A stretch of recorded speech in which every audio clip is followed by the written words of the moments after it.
This may be the last time I have a hearing with you because I don't think you're long. Sir, you're making a mockery of this committee. Sir, you don't tell me my time is over. The people of New Jersey tell me what my time is.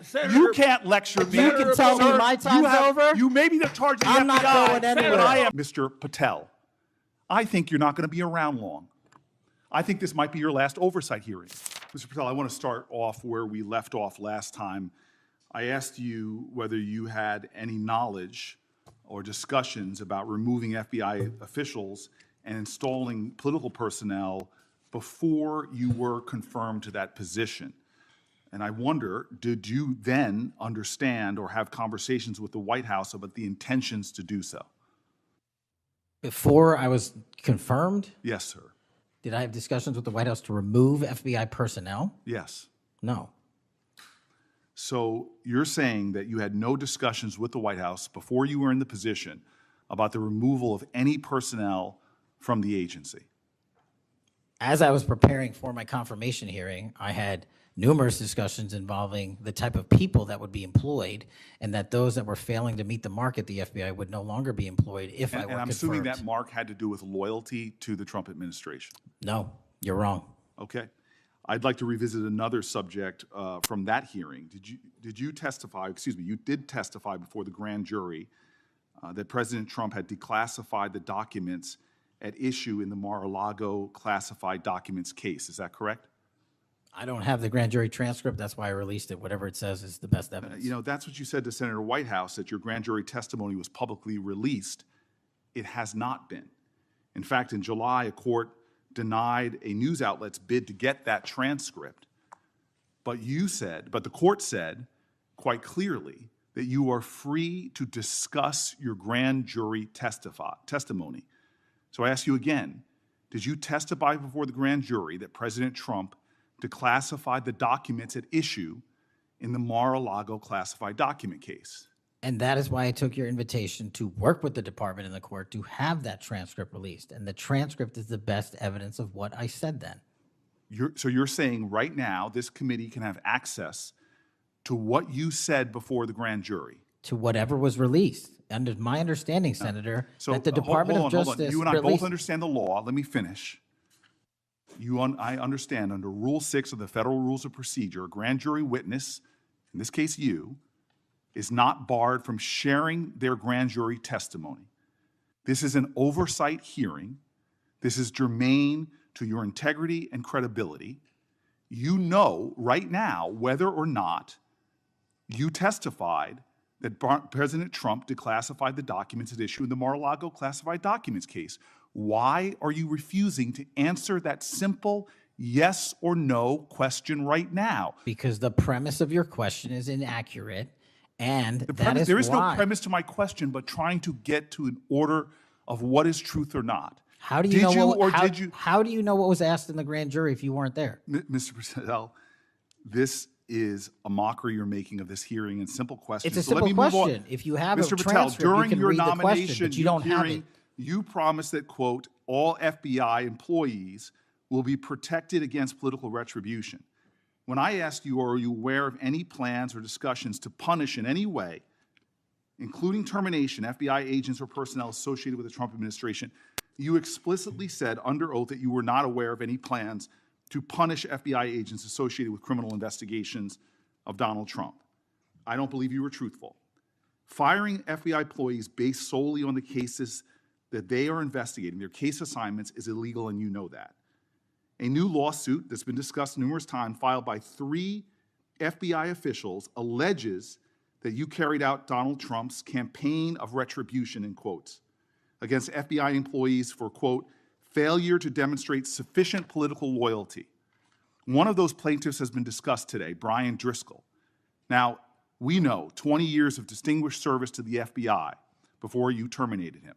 Special agent in charge of FBI's Newark field office, where he operated with distinction. Medal of Valor winner, Shield of Bravery awards. He's a patriot. You terminated Driscoll via a letter dated October 8th, 2025, and in that letter, you said that you were firing him pursuant to Article 2 of the Constitution. Well, you're not the President of the United States, and so I'm wondering under what authority you were allowed to terminate him. That matter is under litigation, and I'm not able to discuss it. Okay, well, discuss this. Did you have discussions with Stephen Miller about firing this particular person or about his continuance in the FBI? Not that I recall. How often do you speak to Stephen Miller? Frequently on our Homeland Security task forces. You frequently talk with Stephen Miller about subjects other than Homeland Security task force issues, correct?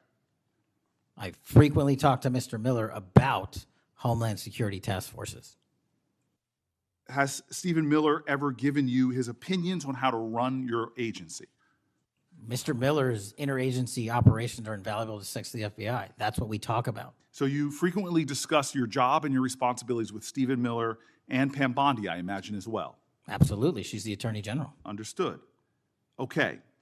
Donald Trump promised to make us all safer. You have pushed out senior FBI agents with decades of knowledge and experience. In fact, this is the first time in FBI history that neither the director nor the deputy director have any experience with the FBI. You've shifted the agency's priorities primarily to pursuing Donald Trump's immigration enforcement agenda. According to ICE data, the Cato Institute, which is a conservative think tank, found that 20% of all agents have been diverted from their work to assist ICE immigration enforcement. 20%. Part of this operation is the work of mass law enforcement who jump out of cars, snatch people off streets at churches, schools, and their jobs and hospitals. Have there been any FBI agents who investigate crimes against children that have been assigned to immigration enforcement, yes or no? The premise of what you say is entirely Have there been false. any FBI agents who investigate no. foreign domestic terrorism? You don't get to say America is not safer under this leadership. I am not saying America that. is You're safer because of the work of the FBI. You're making a presumption of premise. 4,700 children. Sir, we have seized 6,000 weapons and you are not 23,000 violent felons have that been FBI arrested. agents who investigate human trafficking have been reassigned to immigration enforcement. You are not denying that FBI agents who are on the task force that fight against Russian oligarchs have not been reassigned. Public Correction Squad reassigned. People who defend children reassigned. You're not denying that. I've seen you time and time again attack my colleagues' premises of questions as a way to not answer the question. So let me end with this. I believe you have made our country weaker and less safe. I believe that we are more vulnerable to a major event, and I pray to God it doesn't happen. You've gutted the Bureau of Institutional Knowledge and Expertise. You fired or pushed out seasoned FBI officials, many with more than 20 years of experience, and were working on cases that were critical. You've been purging thousands of serious law enforcement officials who spent their careers keeping us safe, only to lower hiring standards in order to find anyone to replace them. And shockingly, you admitted in this hearing to Senator Coons that it would take 14 years to fill the vacancies at your agency. Many are the result of your purge. 20% of FBI agents are doing low-level immigration enforcement instead of their mission-critical work. You've disbanded entire task forces that stop election interference, foreign influence, public corruption. And who benefits from this? Well, corrupt people benefit from it. Criminals benefit from it. Vladimir Putin benefits from it. And it really makes me wonder who you're looking out for. It makes me think we can't trust you as a nation. You swear to release the Epstein files, but now you're withholding the Epstein files. You claim that you have a suspect in a serious assassination. Whoops, then you don't have a suspect.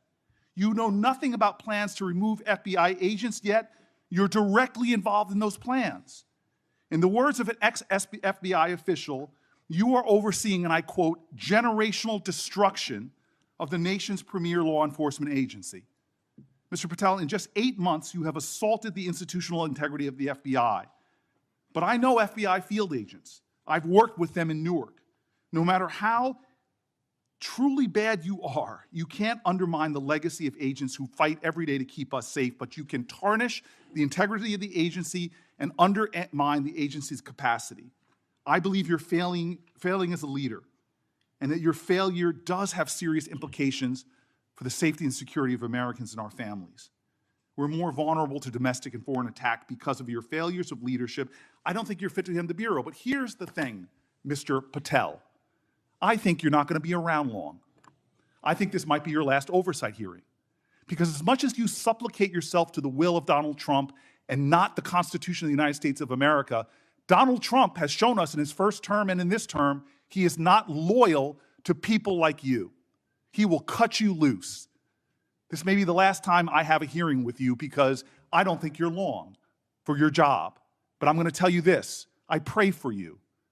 I pray for you that you can step up and defend your oath, defend the Constitution, and do a much better job of defending this country. Thank you, Mr. Chairman. Do you want to say anything? Yes, at this sir. point? That rant of false information does not bring this country together.